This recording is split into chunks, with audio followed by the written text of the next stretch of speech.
एक 13 साल की लड़की अपने घर से निकलती है और अपने घर का रास्ता भूल जाती है।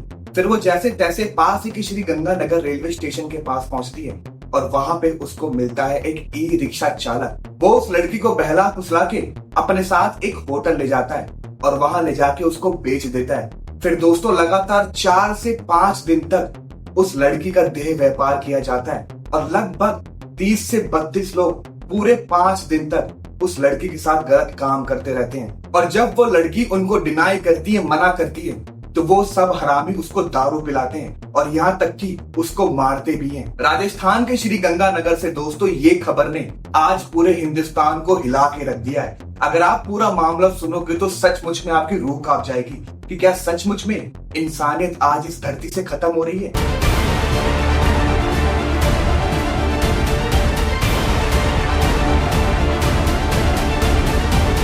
ये पूरा मामला है दोस्तों राजस्थान के श्री गंगानगर का, जहां पे 18 जून 2026 को एक 13 साल की लड़की अपने घर से निकलती है पास ही की एरिया में जाने के लिए, जहां पे उसकी दोस्त रहती है। वो अपने घर से निकल के अपने दोस्त के घर चली जाती है, लेकिन दोस्तों जब वो जाती है तो उसको आते वक्त करीब करीब रात के 10 साढ़े 10 बज जाते हैं और वो लड़की अपने घर का रास्ता भूल जाती है और पास ही में जो रेलवे स्टेशन होता है श्री गंगानगर का, वहां पे खड़ी होकर सोचने लग जाती है कि यार मैं अब करूँ तो करूँ क्या। इसी दौरान पास ही में खड़ा ई रिक्शा चालक, जिसका नाम राम बाबू बताया जा रहा है, वो उस लड़की को देखता है और सोचता है कि ये सचमुच में अपना घर का रास्ता भूल गई है या सचमुच में कुछ बहुत गलत है। वो रिक्शा वाला उस लड़की के पास आता है और उसको पूछता है कि बेटा तुम घर का रास्ता भूल गए हो। तो वो लड़की कहती है हाँ अंकल मैं घर का रास्ता भूल गई हूँ, क्या आप मुझे मेरे घर छोड़ दोगे। तो वो ई रिक्शा चालक कहता है बेटा फटाक से गाड़ी में बैठ जाओ, मैं अभी 2 मिनट के अंदर तुम्हें तुम्हारे घर छोड़ दूंगा। वो लड़की भरोसा करके उस अंकल के गाड़ी में बैठ जाती है ई रिक्शा के अंदर और दोस्तों वो हरामी उस लड़की को बहला फुसला के पास ही के जॉय इन होटल में ले जाता है और वहां जाके उसके ओनर के हाथों बेच देता है। उस मासूम लड़की को 13 साल की बच्ची को अभी भी ये बताया जा रहा था कि बेटा कुछ टाइम वेट करो, थोड़ा देर यहाँ पे आराम कर लो, उसके बाद हम तुमको तुम्हारे घर छोड़ देंगे। लेकिन दोस्तों वो सारे हैवान उस लड़की के साथ गलत काम करने की सोच रहे थे। फिर उस होटल ऑनर ने उस राम बाबू को कुछ पैसे दिए और वहां से हटा दिया।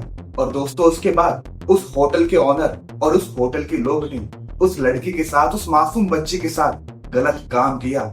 और सिर्फ बात यहीं से नहीं रुकी, उसके बाद उस होटल के ऑनर ने, होटल जॉय इन के ऑनर ने उस मासूम बच्ची को पास ही के होटल में बेच दिया कि भाई देख एक 13 साल की लड़की है, क्या तेरे को चाहिए।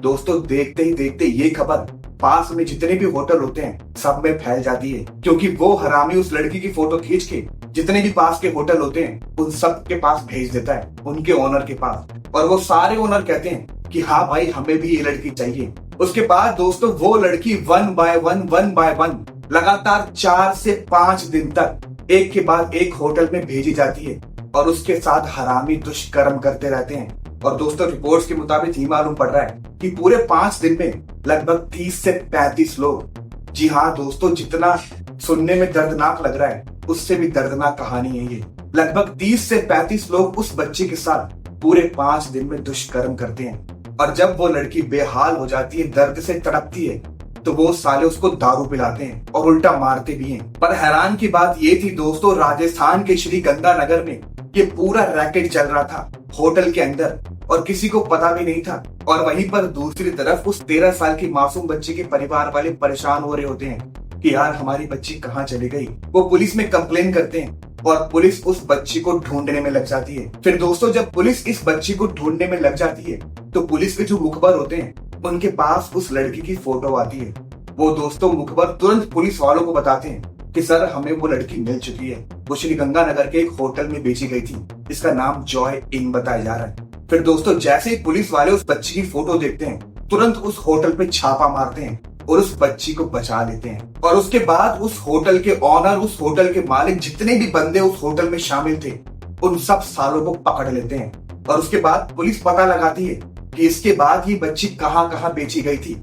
फिर दोस्तों जैसे ही पुलिस वालों को पता चलता है वन बाय वन पुलिस वाले सारे होटल को सीज कर देते हैं और उन हरामियों को पकड़ लेते हैं। अभी रिपोर्ट्स के मुताबिक दोस्तों लगभग 14 बंदों को पुलिस वालों ने अरेस्ट कर लिया है और हवालात के पीछे डाला हुआ है। और वहीं पर दूसरी तरफ उस बच्ची का इलाज चल रहा है, उसे हर एक मेडिकल ट्रीटमेंट दिया जा रहा है, उस बच्ची को इस हैवानियत से, इस दर्दनाक चीज से उभारा जा रहा है ताकि वो फिर से नॉर्मल हो सके, इंसानियत पे भरोसा कर सके, जो कि इन हरामियों ने उस बच्ची के साथ बहुत गलत काम किया। आप खुद सोचो दोस्तों, जिस उम्र में बच्चे भरोसा करना सीखते हैं, 13, 14, 15 साल की उम्र होती कितनी है यार, उसी उम्र में इन हरामियों ने उस लड़की का सब कुछ छीन लिया। और जब दोस्तों ये पूरी खबर जनता को पता चलती है तो जनता के अंदर आग सी लग जाती है। पूरे राजस्थान के लोग, श्रीनगर के लोग रोड पर निकल जाते हैं मार्च करने के लिए। और सिर्फ यही नहीं, यहाँ तक प्रशासन भी गुस्से में आग बबूला हो जाता है। फिर दोस्तों रिपोर्ट्स के मुताबिक पुलिस वालों ने जो 5 होटल थे उनमें से 4 होटल को बुलडोजर से गिरा दिया है, पूरा डेमोलिशन कर दिया है। और पुलिस अभी स्टिल पता लगा रही है कि इस पूरे रैकेट में और कौन कौन होटल शामिल है और कौन कौन लोग शामिल है जो अभी आ सकते हैं निकल कर। और सिर्फ राजस्थान ही नहीं, पूरे इंडिया के लोग ये डिमांड कर रहे हैं कि इस पूरे केस को फास्ट ट्रैक कोर्ट में ले जाया जाए और उन हरामियों को, 14 के 14 हरामियों को फांसी की सजा दी जाए, जो कि दोस्तों मेरे हिसाब से फांसी की सजा भी उन हरामियों के लिए कम है। इससे भी गंदी कोई सजा हो सकती है तो प्लीज उन 14 हरामियों को वो दी जाए। और अब दोस्तों राजस्थान की सरकार एकदम स्ट्रिक्ट हो गई है और ये चेक कर रही है कि पूरे राजस्थान में इस तरह के कितने अवैध होटल चल रहे थे जिनके अंदर रैकेट चल रहा था। और पुलिस वाले, राजस्थान की सरकार मिलके इस पूरे मामले की तहकीकात कर रही है। और दोस्तों होना भी चाहिए, सिर्फ राजस्थान नहीं, दिल्ली, मुंबई, चेन्नई, बैंगलोर, जितने भी राज्य हैं भाई, सबके होटलों की जांच होनी चाहिए कि सारे जो बाहर से दिख रहे हैं असल में है क्या सचमुच में वहां पे होटल है या कुछ और चीज है। क्योंकि दोस्तों जब तक ऐसे देह व्यापार का पर्दाफाश नहीं होगा हमारे समाज में सुरक्षा नहीं हो सकती भाई। आज का जमाना दोस्तों इतना बेकार हो चुका है, इतना अनट्रस्टफुल हो चुका है कि किसी पर भरोसा ही नहीं होता। और अपने बच्चों को घर से निकालते हुए भी डर लगता है, क्योंकि दोस्तों हर जगह ऐसे हैवान बैठे हुए हैं मास्क पहन के, अंदर भेड़िए हैं, ऊपर से इंसान है, जो किसी ना किसी ताड़ में बैठे रहते हैं कि कब उनको कोई शिकार मिल जाए। तो दोस्तों मेरा तो सिर्फ आपसे यही विनती है कि भाई अपने बच्चों को अकेले कहीं भी मत जाने दो। अब चाहे वो नाबालिग हो या बालिग हो, कोशिश करो कि उसकी सिक्योरिटी आप पूरी चेक करो, उसके बाद ही कहीं भेजो यार। क्योंकि आज का समाज ऐसा बन चुका है भाई कि कोई भी सुरक्षित नहीं है। मैं सिर्फ लड़कियों की, बच्चियों की बात नहीं कर रहा, मैं बच्चों की बात भी कर रहा हूँ भाई, मेंस, वुमेन, सब की बात कर रहा हूँ। और अगर आपकी नजर में दोस्तों, आपके एरिया में, गली में, कहीं भी आपकी नजर में कोई बच्चा खो जाता है या अपना घर का रास्ता भूल जाता है तो प्लीज उसकी हेल्प कर दो। और जब तक वो बच्चा अपने घर ना पहुंच जाए उसका साथ मत छोड़ो। क्योंकि दोस्तों आज आप किसी और बच्चे की हेल्प करोगे, कल आपकी बच्चे की कोई और हेल्प करेगा। तो दोस्तों इंसानियत से बड़ा कुछ भी नहीं होता। लेकिन आज के जमाने में अफसोस की बात है कि धीरे धीरे ये खत्म होती जा रही है यार। भरोसा ही धरती से उठता जा रहा है यार। और पुलिस दोस्तों स्टिल इस पूरे मामले की तहकीकात कर रही है। उन सारे होटलों के सीसीटीवी, जितने भी फुटेज वगैरह होते हैं, उसको चेक करके ये भी पता लगाने की कोशिश कर रही है कि ये मामला कब से चल रहा था भाई। अभी जो लड़की इनके हाथ में लगी है, क्या पता इससे पहले और भी कोई बच्ची लगी हो या कोई इंसान लगा हो। तो पुलिस वाले ये भी पता लगा रहे हैं कि ये पहली बार हुआ है या ये काफी टाइम से चल रहा है, और कौन कौन से ग्रुप, कौन कौन से संगठन इस पूरे खेल में शामिल है, इसका भी पुलिस पर्दाफाश करने में लगी हुई है। तो दोस्तों फाइनल रिपोर्ट यही है कि पुलिस की एसआईटी टीम बनी हुई है इस केस के लिए, और उन 14 के 14 अपराधी को अभी न्याय हिरासत में डाला हुआ है और उनके ऊपर केस चल रहा है। और स्टिल बहुत सारे लोगों का नाम आना बाकी है जो हमें आगे मालूम पड़ेगा। बाकी दोस्तों आप मुझे अपनी राय कमेंट में बताना कि आपका क्या कहना है इस पूरे केस पे।